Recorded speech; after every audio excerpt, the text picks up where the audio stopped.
صلی اللہ علی محمد صلی اللہ علیہ وسلم۔ اعوذ باللہ السمیع العلیم من الشیطان الرجیم، بسم اللہ الرحمن الرحیم، والصلاة والسلام علی رسولہ الکریم۔ بخاری شریف کتاب الجماع والامامہ جاری ہے، بس آخر کچھ حدیث اس باب کی ہیں۔ آج جو حدیث ہم پڑھیں گے اس باب کا نام ہے اذا قام الرجل عن یسار الامام، کہ جب کوئی آدمی یعنی مقتدی امام کی بائیں جانب کھڑا ہو گیا ہو، وحولہ الامام خلفہ الی یمینہ، اور امام نے اسے پیچھے سے گھما کر اپنی دائیں جانب کھڑا کر دیا، تمت صلاتہ، تو اس کی نماز مکمل ہو جائے گی۔ یہ حدیث ہم پیچھے پڑھ چکے ہیں، اور حدیث اس وقت جو ہے یہ 693 ہے، اور یہ حدیث روایت حضرت ابن عباس رضی اللہ تعالیٰ عنہ سے قال، فرماتے ہیں صلیت مع النبی صلی اللہ علیہ وسلم ذات لیلۃ، کہ ایک رات میں نے نبی کریم صلی اللہ علیہ وسلم کے ساتھ نماز پڑھی، فقمت علی یسارہ، اور میں آپ صلی اللہ علیہ وسلم کی بائیں طرف کھڑا ہو گیا، فاخذ رسول اللہ صلی اللہ علیہ وسلم برأسی من ورائی، آپ صلی اللہ علیہ وسلم نے مجھے سر سے پکڑا، پیچھے ہاتھ کر کے سر سے پکڑا، فجعلنی عن یمینہ، اور مجھے دائیں جانب گھمایا،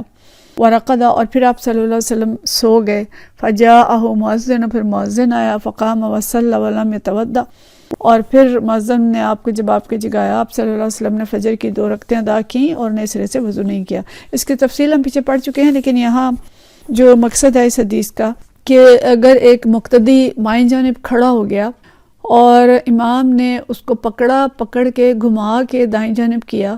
تو بظاہر تو لگتا ہے کہ یہ کافی یعنی عمل کثیر ہو گیا، لیکن اس کی وجہ سے نماز فاسد نہیں ہوگی، بلکہ مقتدی کی نماز بھی ہو جائے گی اور امام کی نماز بھی ہو جائے گی، نماز میں اس میں کوئی حرج نہیں ہوگا، لیکن دائیں جانب کھڑے ہونا ضروری ہے اگر کوئی اکیلا مقتدی ہے تو۔ اگلی حدیث جو ہم پڑھیں گے یہ عورت کے نماز کے بارے میں ہے، باب مرأۃ وحدہا تکون صفا، عورت کے تنہا ایک صف میں کھڑا ہونے کا بیان۔ حدیث ہے 694۔ حدثنا عبداللہ بن محمد قال حدثنا سفیان عن اسحاق عن انس بن مالک رضی اللہ تعالیٰ عنہ قال، فرماتے ہیں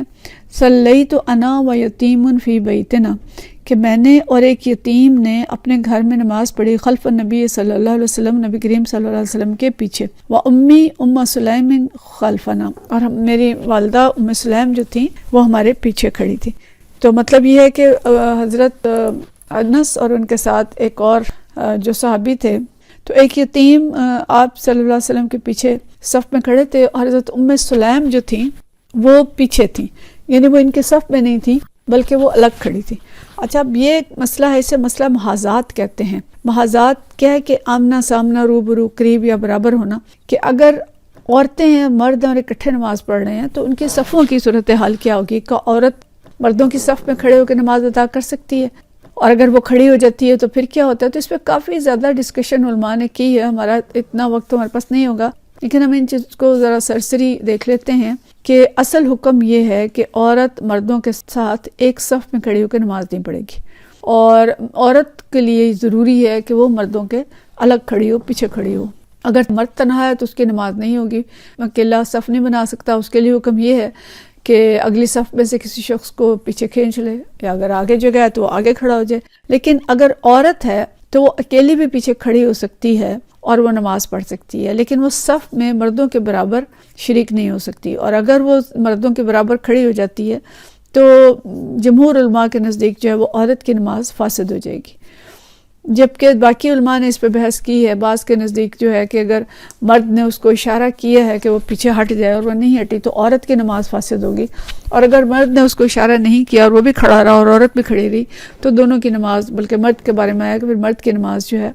وہ فاسد ہو جائے گی۔ یعنی اگر مرد نے اشارہ کیا ہے، عورت پیچھے نہیں ہٹی تو عورت کی نماز فاسد ہوگی، اور اگر مرد نے اشارہ نہیں کیا اس کو اور وہ بھی وہیں کھڑا رہا، عورت بھی وہیں کھڑی رہی، تو پھر دونوں کی نماز جو ہے وہ فاسد ہوگی۔ تو مطلب یہ ہے کہ عورت جو ہے مرد کے بالکل برابر، اس میں جو شرائط بیان کی گئی ہیں نا کہ کس طرح سے نماز خراب ہوگی، تو شرائط میں یہ چیز آتی ہے کہ عورت مرد کے بالکل برابر کھڑی ہو، یعنی بالکل پنڈلی سے پنڈلی اور ٹخنے سے ٹخنا برابر ہو، پھر تو بالکل نماز نہیں ہوگی، اور دونوں ایک ہی اس کے اندر ہوں، تکبیر تحریمہ کے اندر ایک ہی جماعت ہو رہی ہے، اسی کے اندر دونوں ہیں، اور یہ بھی کہ امام نے اس عورت کی امامت کی نیت کی ہو، کہ اس نے امام نے نیت کی ہو کہ پیچھے عورتیں بھی ہیں لیکن عورت نے پھر صف الگ نہ بنائی ہو، اور مرد نے اسے پیچھے ہٹ جانے کا اشارہ نہ کیا ہو۔ اگر مرد نے پیچھے ہٹ جانے کا اشارہ نہیں کیا تو مرد کی نماز بھی خراب ہے، لیکن اگر مرد نے اسے پیچھے ہٹ جانے کا اشارہ کیا ہے، وہ پیچھے نہیں ہٹی، تو پھر عورت کی تو خراب ہوگی، مرد کی نہیں ہوگی، ٹھیک ہے۔ اور مرد اور عورت ایک ہی جگہ پہ کھڑے ہوں، درمیان میں کوئی رکاوٹ نہ ہو، عورت جوان بھی ہو، مشتہا ہو، اور دونوں نماز میں ہو، تو مطلب یہ اصل میں تو چلیں یہ باریکیاں ہیں، لیکن اصل بات یہ ہے کہ جو فقہ کا مسئلہ کہ عورت اور مرد چاہے محرم بھی ہوں، انہیں ساتھ کھڑے ہو کے نماز نہیں پڑھنی چاہیے۔ عورت اور مرد چاہے میاں بیوی ہوں یا محرم بہن بھائی ہوں، تب بھی انہیں ساتھ کھڑے ہو کے نماز نہیں پڑھنی چاہیے، بلکہ ان کے درمیان کوئی پردہ، کوئی کپڑا،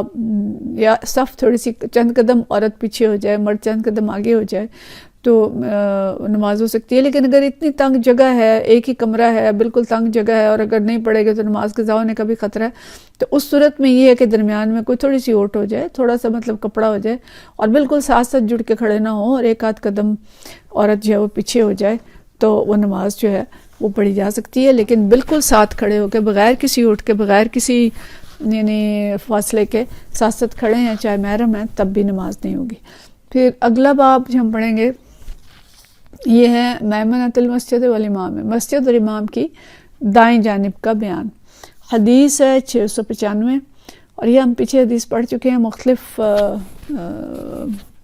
مختلف ابواب میں یہ آ چکی ہے، پہلے بھی ہم نے اسی باب میں بھی پڑھی ہے۔ یہ حدیث جو ہے یہ حضرت ابن عباس والی ہی حدیث ہے، عن ابن عباس رضی اللہ تعالیٰ عنہ قال، فرماتے ہیں قمت لیلۃ اصلی عن یسار نبی صلی اللہ علیہ وسلم، کہ ایک رات میں کھڑا ہوا تھا نبی کریم صلی اللہ علیہ وسلم کی بائیں جانب، فاخذ بیدی او بعضدی، کہ یا آپ صلی اللہ علیہ وسلم نے مجھے ہاتھ سے پکڑا یا بازو سے پکڑا، یعنی جو بیان کر رہے ہیں انہیں الفاظ کا شاید اشتباہ ہو گیا کہ ہاتھ سے پکڑا یا بازو سے پکڑا، حتی اقامنی عن یمینہ، اور مجھے گھما کر دائیں جانب کر دیا، وقال بیدہ من ورائہ، اور اشارے سے کہا، یعنی ہاتھ کے اشارے سے آپ صلی اللہ علیہ وسلم نے فرمایا کہ یعنی اوپر سے گھما کے اشارہ مجھے کیا کہ پیچھے سے گھوم کے اور دائیں جانب آ جاؤ۔ تو یہ ہم پہلے پڑھ چکے ہیں۔ اصل مسئلہ کیا ہے کہ دائیں جانب، امام کے دائیں جانب کی فضیلت جو ہے وہ زیادہ ہے، جیسے ہم نے پہلے پڑھا کہ پہلی صف کی فضیلت ہے، اور پہلی صف میں سے بھی پھر دائیں جانب والوں کی فضیلت ہے۔ اس میں بھی ایک حدیث سنن نبی داؤد کی حدیث ہے کہ اللہ تعالیٰ صفوں کی دائیں جانب والوں پر رحمت نازل فرماتے ہیں، اور فرشتے ان کے لیے استغفار کرتے ہیں۔ اور سنن نسائی میں ایک حضرت براء بن عازب رضی اللہ تعالیٰ عنہ سے روایت ہے کہ جب ہم نبی صلی اللہ علیہ وسلم کی اقتداء میں نماز ادا کرتے تھے تو اس کو پسند کرتے تھے کہ ہم دائیں جانب کھڑے ہوں۔ تو امام اور مسجد دونوں کا دائیں ظاہر ایک ہی سائیڈ ہوگی، کیونکہ مسجد کے جو دائیں جانب ہے اس کے اعتبار جو ہے مسجد کے دروازے کی نسبت سے نہیں ہوتا، بلکہ جو دیوار قبلہ ہے اس کے اعتبار سے کیا جاتا ہے۔ تو ظاہر دیوار قبلہ کی طرف ہی امام کا رخ ہوگا، اور امام اور مسجد کی دائیں جانب ایک ہی ہوگی۔ تو مسجد کی دائیں جانب یا امام کی دائیں جانب کھڑا ہونا زیادہ فضیلت رکھتا ہے، اور اس کے لیے جو اللہ اور ملائکہ دونوں اس کے لیے مطلب ان پر اللہ رحمت نازل فرماتے ہیں، فرشتے ان کے لیے دعائے استغفار کرتے ہیں۔ اور نبی کریم صلی اللہ علیہ وسلم نے بھی اسی چیز کا حکم دیا کہ اگر ایک بھی مقتدی ہے تو وہ بھی گھوم کے دائیں جانب آ جائے، اور نماز مقتدی جو ہے وہ امام کی دائیں جانب کھڑا ہو۔ اور اگر ویسے باجماعت نماز ہے تو پہلی صف کی فضیلت اور دائیں جانب کھڑے ہونے والوں کی فضیلت زیادہ ہے، اور ان کے لیے زیادہ دعائیں اور رحمتیں نازل ہوتی ہیں۔ وآخر دعوانا ان الحمدللہ رب العالمین۔